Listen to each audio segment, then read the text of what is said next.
Okay, my friends, I have a special treat because today I do want to talk about SDUs, secondary dwelling suites. I want to make sure I'm centered with the camera here so everybody can see me. Of course, I had to knock that over. So, what is this? So, you guys heard of BRRRRs, right? Buy, renovate, rent, refi, repeat. Okay, so most people, they hear of the word, but they don't know how it works. So there's many ways of doing this. You can buy a single family home, and you renovate it, you rent it out, you refi it, pull your money back out, and then you repeat.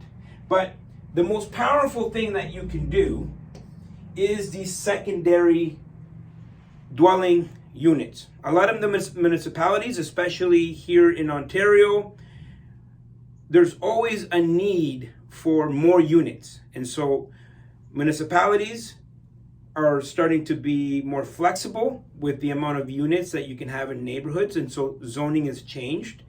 And so you'll find that buying a property, adding a secondary dwelling unit in, for example, in the basement.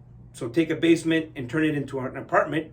Now you turned a single into a duplex. Going back to the bank to refi it, pulling out all your money, and then maybe you can house hack. This could be an opportunity for someone to get into a deal without having to put a lot of money out of their own pocket. So you will have to borrow money to get it going, but ultimately, because you've added value, right? At some point, you will have to add value. So here's your you buy you have to add value. At some point, you add value. How do you do this? You can renovate, you can increase the income, but in this case, you're going to add another unit. So at this point, you can refi, take the profits tax-free, or you can sell, right? This is called a flip. So what I wanted to do, especially with our mastermind here, I wanted to bring strategies that a lot of the people starting out could apply. For example, a lot of these strategies I was doing in my 20s. Now I spend my time buying apartment buildings all across Canada. But if I had to start over and I was 22, 23, 24 years old, this would be a really great strategy to use. You may be able to use it a few times, so you don't have to put so much money out of your pocket, and you end up with a few duplexes under your belt. So I'm going to look at the market. The market is going to dictate what exactly you can do. For example, right here in Ontario, we have a vacancy issue.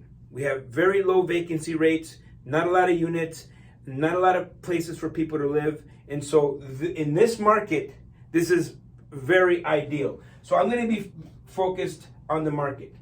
Do you have a skill set for renovations? Do you know how to do renovations? If not, you should probably find a contractor. But now I wouldn't just go find any contractor. You want to make sure you interview multiple contractors. You want to make sure that you have contractors that have actual time to be able to do this type of project. Have they done projects like this before? Maybe you see some of the projects that they've done. So at the very beginning, you don't have a deal, but you don't want to get a deal and now you're scrambling looking for a contractor. I think this work has to be done right up front. You should have already a list of available contractors that you can call at any time and they can come and help you out. I don't know. Sometimes you might want to JV with a contractor. Someone that has a skill set in renovations would be an ideal partner. Now they have an invested interest into the deal with you. So having that contractor is key. And having that contractor before you find the deal is even better. You're better off being ready and not have the opportunity than getting the opportunity and you're not ready. You ultimately, you want to find, you want to do this as fast and as easy as possible. And so you want to find a deal that has a separate entrance. So my go-to for SDUs are the bungalows, right? You have your bungalow, and then with the side entrance that can be converted into an extra unit. You want to make sure the layout of that property can handle another unit. Obviously you want to get proper permits and whatnot. You want to make sure the lot is big enough for parking. So if it's a single family home, maybe it doesn't come with multiple parking spots. But if you're going to add another unit when you are considering this opportunity, you want to make sure that there's enough parking for another family. For example, if you have another two-bedroom apartment to the basement, if you're adding a 3-bedroom apartment to the basement, this could be a family with 2 vehicles. So parking is going to be very important. And of course, ultimately, you want to do everything legal, right? You don't want to half-ass this. You want to get all the proper permits, which will go back to the contractor and getting that contractor that can help you pull these permits, do everything legal, so you don't get into any trouble in the future. Now, these SDUs gives you an opportunity to get in there with, minimal or just a little bit of your own money, pull the money out and go to the next one, the next one, the next one. It could be a really good way for you to raise capital if you're just getting started. It's a really great strategy. I'm going to stop the video and jump on the